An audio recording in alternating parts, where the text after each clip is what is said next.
சங்கீதம் 27. கர்த்தர் என் வெளிச்சமும் என் இரட்சிப்புமானவர், யாருக்கு பயப்படுவேன்? கர்த்தர் என் ஜீவனின் பெலனானவர், யாருக்கு அஞ்சுவேன்?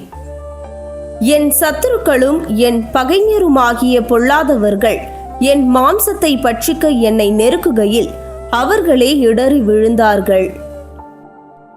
எனக்கு விரோதமாக ஒரு பாளையம் இறங்கினாலும் என் இருதயம் பயப்படாது. என் மேல் யுத்தம் எழும்பினாலும் இதிலே நான் நம்பிக்கையாய் இருப்பேன். கர்த்தரிடத்தில் ஒன்றை நான் கேட்டேன், அதையே நாடுவேன். நான் கர்த்தருடைய மகிமையை பார்க்கும்படியாகவும் அவருடைய ஆலயத்தில் ஆராய்ச்சி செய்யும்படியாகவும் நான் என் ஜீவனுள்ள நாளெல்லாம் கர்த்தருடைய ஆலயத்தில் தங்கியிருப்பதையே நாடுவேன். தீங்கு நாளில் அவர் என்னை தம்முடைய கூடாரத்தில் மறைத்து என்னை தமது கூடார மறைவிலே ஒளித்து வைத்து என்னை கன்மலையின் மேல் உயர்த்துவார். இப்பொழுது என் தலை என்னை சுற்றிலும் இருக்கிற என் சத்துருக்களுக்கு மேலாக உயர்த்தப்படும்.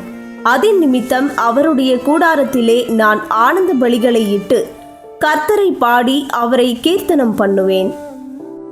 கர்த்தாவே, நான் கூப்பிடுகிற சத்தத்தை நீர் கேட்டு எனக்கு இறங்கி எனக்கு உத்தரவு அருளி செய்யும்.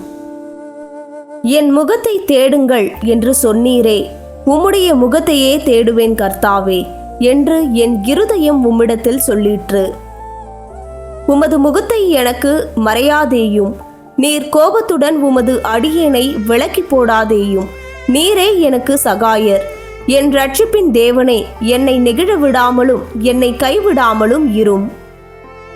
என் தகப்பனும் என் தாயும் என்னை கைவிட்டாலும் கர்த்தர் என்னை சேர்த்து கொள்ளுவார். கர்த்தாவே, உமது வழியை எனக்கு போதித்து என் எதிராளிகளின் நிமித்தம் செவ்வையான பாதையில் என்னை நடத்தும். என் சத்துருக்களின் இஷ்டத்துக்கு என்னை ஒப்பு கொடாதேயும். பொய் சாட்சிகளும் ஆக்கிரமித்து சீறுகிறவர்களும் எனக்கு விரோதமாய் எழும்பியிருக்கிறார்கள். நானோ ஜீவனுள்ளோர் தேசத்திலே கர்த்தருடைய நன்மையை காண்பேன் என்று விசுவாசியாதிருந்தால் கெட்டு போயிருப்பேன். கர்த்தருக்கு காத்திரு, அவர் உன் இருதயத்தை ஸ்திரப்படுத்துவார். திடமனதாய் இருந்து கர்த்தருக்கே காத்திரு. ஆமேன்.